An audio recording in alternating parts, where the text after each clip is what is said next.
Shand is a world-renowned Scotch whiskey bottler known for providing connoisseurs with the finest and rarest Scotch whiskies. He travels the globe exploring different cultures to discover the liquid treasures of the world. Please join the Scotsman as the Spirit's Ambassador. On my travels around the world as a Spirits Ambassador, I meet many people who ask some crazy questions, but none more crazy than my friend George in California, the Yank.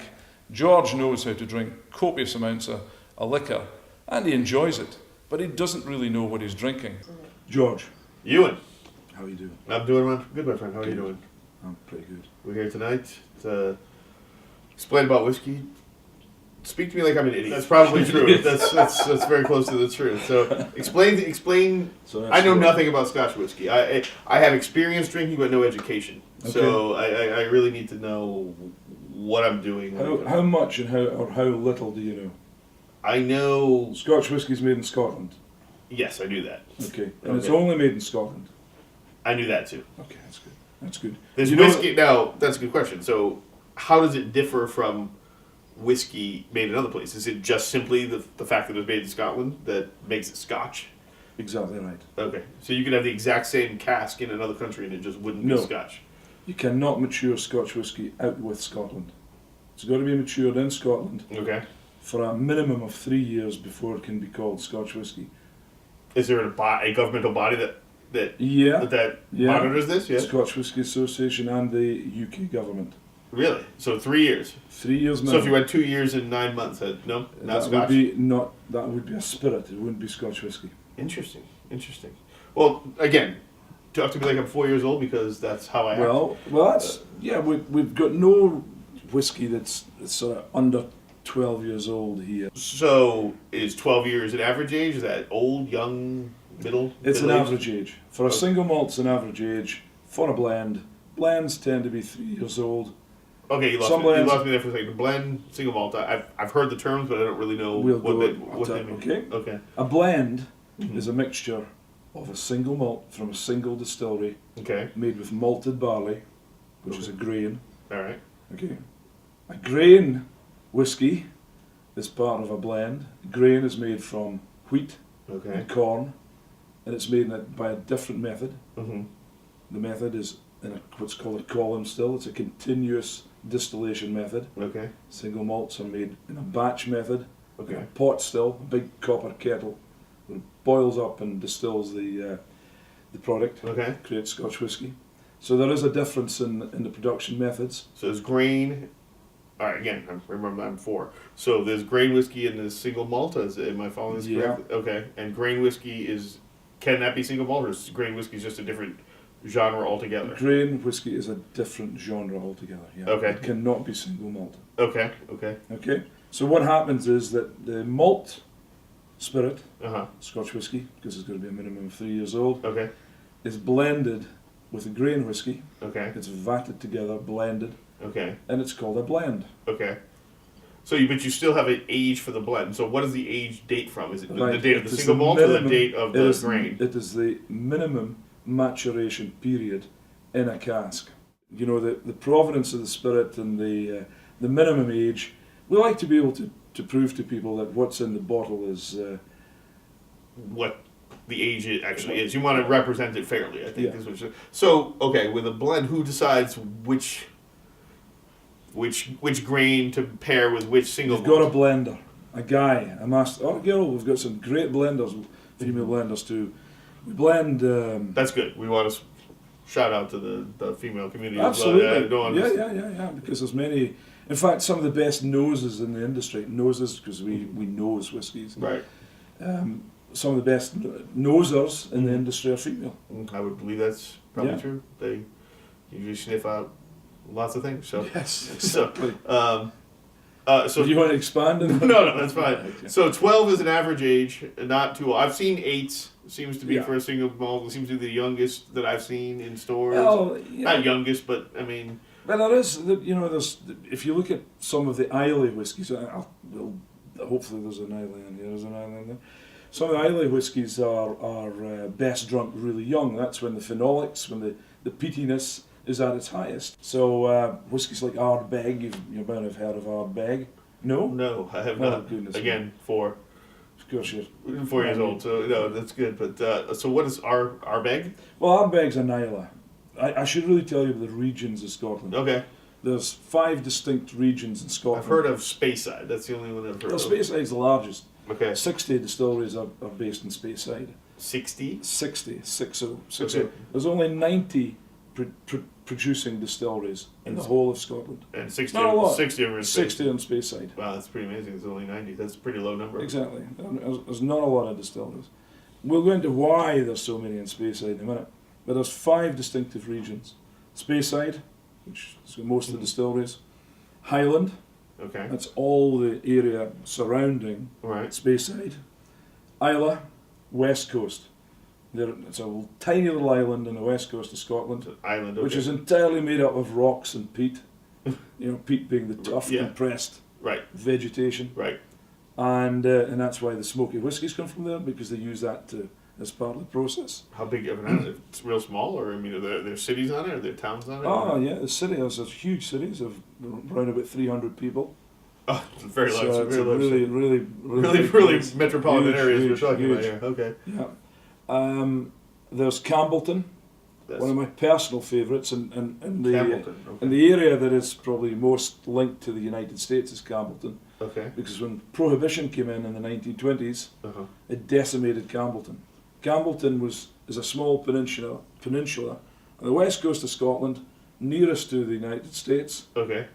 In the heady days before Prohibition, Right. there was many distilleries in Campbellton. Uh-huh. Prohibition kicked in, they all went bust. Why them in particular? Because they were Because it was most selling closest, to you. Most closest to the States. Their business was primarily with the States, and when that Yeah. dried up, they That was got hit hardest. Okay. But there's 1 or 2 distilleries left in, So that's in Cam- Campbellton. So Campbellton, Islay, Yeah. There's Speyside, Campbellton, Islay, Highland, Speyside, Lowland. Lowland. Lowland is the sort of area between Perth and Glasgow.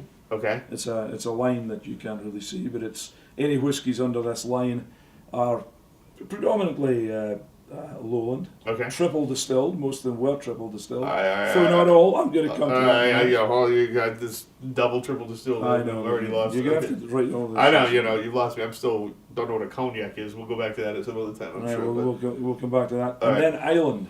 Ireland is the distillery is based in all the islands in Scotland. Okay, are those Northern got- Islands, or are they? Well, you've got Orkney Islands. And up in Orkney, you've got Highland Park, which is a very famous whiskey. Mhm. Scapa. Okay. And then on the west, you've got Talisker, another very famous distillery. Okay. I'm sure you'll get to know about Talisker I would like to. as time goes on. And Arran, which is way down near the sort of Campbellton area. It's one of the newest distilleries in Scotland, started up in 1995. Okay. So it's very young. And that's it. Now, you, with Duncan Taylor, you are located in the Speyside area, or? Well, we're located just in the Highland, on the border I of the see. Highland and Speyside area. Okay. Why there? Because that's where I was born and brought up at the Glendronach Distillery. The Glendronach. This is one of the, I've heard of that. whiskies we'll taste today. Okay.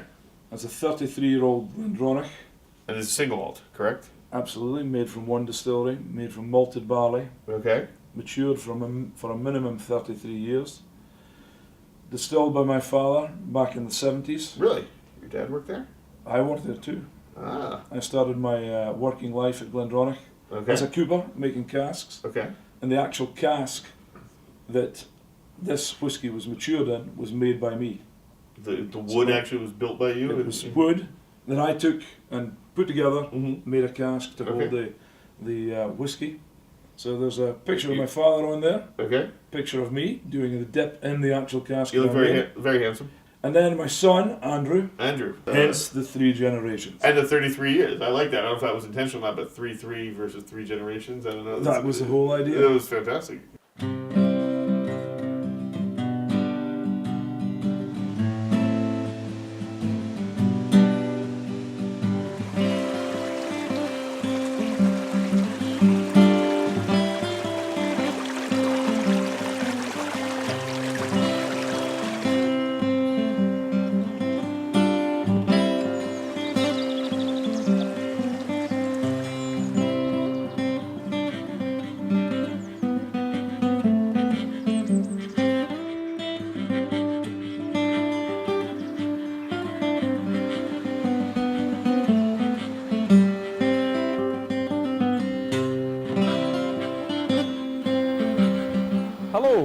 I'm Euan Shand.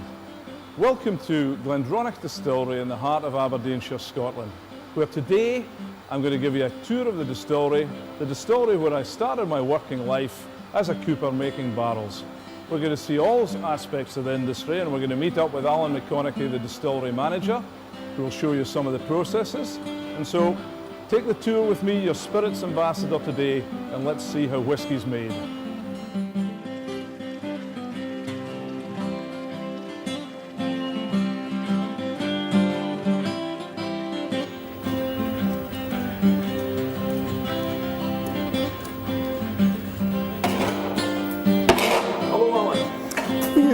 I wonder if you recognise this and you can put it to use? I certainly do. It's the old shield. I've used this many times in my youth at the distillery.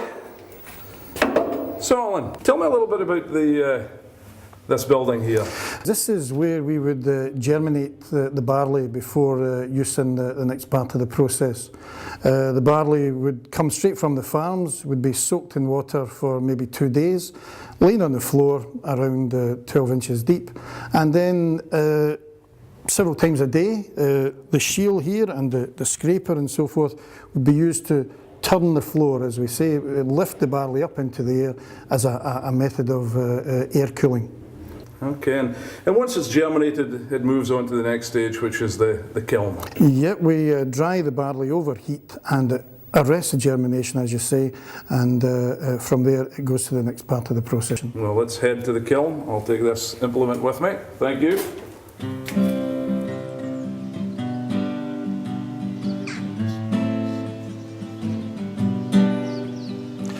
Okay, Euan, this is the kiln room in Glendronach, and this is the kiln fire. The heat from here will rise up through the kiln room, through a mesh floor where the wet barley is sitting above. And this is a very critical part of the operation. Very critical. We would normally burn coke, which is a fuel which gives us a lot of heat and very little smoke to flavour the barley. And if you're interested in the peaty types of whisky that you can produce, this is where the peat smoke would be introduced to flavour the barley as well. And peat is just turf, compressed turf. Peat is compressed turf. If you leave it for maybe 10 million years, it will become coal. But in this, it has to be wet peat to create the smoke to flavour the barley. The barley is maybe 20 feet up in the air on a mesh floor with the peat smoke and heat rising through it so that to dry goes it. through the grain, and then it dissipates out into the air. Through the pagoda chimney, yeah. Okay.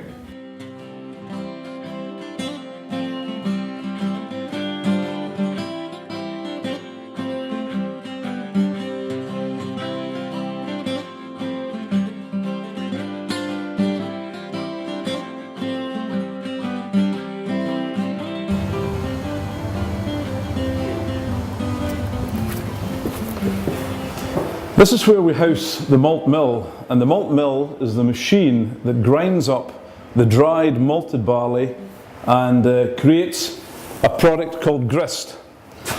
And grist is made up in 3 parts: a husk, grit and flour. And the combination, the husk accounts for around 15% of the overall grist, the grit 75%, and the flour 10%. And this finally goes into the mash, and we're going to go into the mash house in a minute to see how this is dealt with.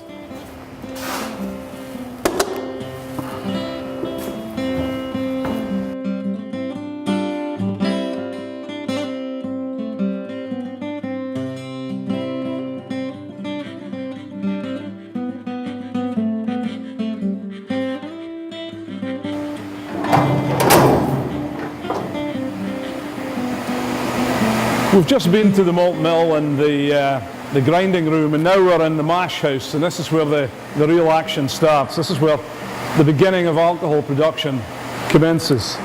What happens here is that the grist that we saw earlier gets mashed up with water. That means it's poured, water's poured in, and it's mashed up together for a period of time, and all the sugars are extracted from the starches within the grain, And those sugars are pumped from this vessel here called the mash tun into what's called an underback.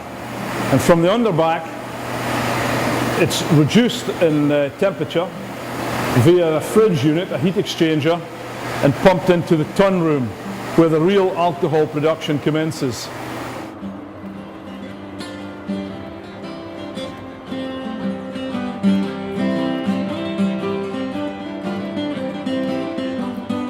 This is the tun room where the sugary wort from the mash tun is converted to low alcohols prior to distillation.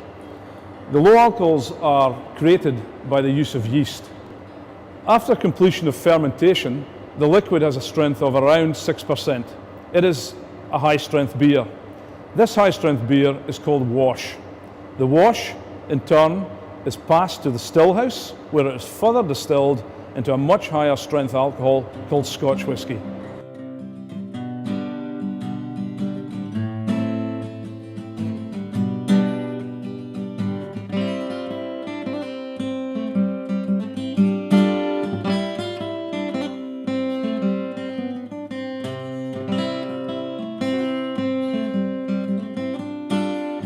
We have come full cycle, and we are now back at the heart of the whisky making process, the still room.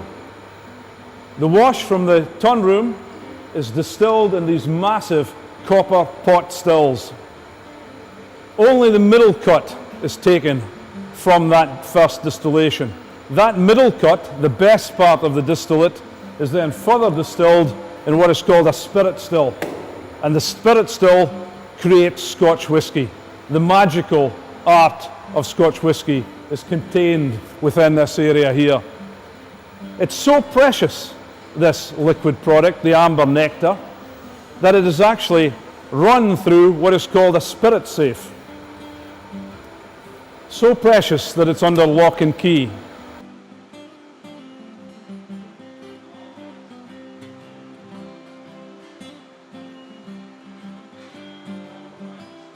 Some think that the production of whisky is a science, but I think it is an art of the distiller, and handed down over many, many generations. The proof of the art is in the drinking, and that reminds me, I've got to go and meet Alan down at the warehouse to taste some casks.